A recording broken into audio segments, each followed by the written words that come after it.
Welcome back at 6:44, and a weekend of violence left the country on edge. Nearly 30 people killed just hours apart in two mass shootings. The senseless violence hitting close to home after an innocent life was lost in Kansas City during a very popular family-friendly event over the weekend, too.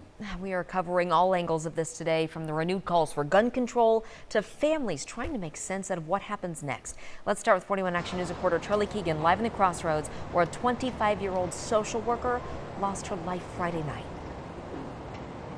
Police are telling us that a man was involved in some sort of confrontation here along 18th Street between Walnut and Main and started shooting into a crowd that was gathered here at First Friday. One of those bullets hit that 25-year-old Erin Laghofer, killing her here.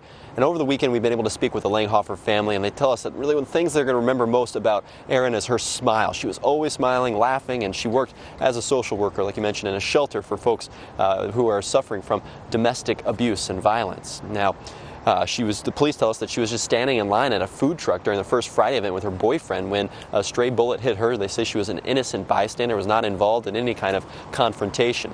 When we spoke to her uncle, though, he told us that Laghofer had a very strong faith and incredibly would not hold a grudge against this shooter.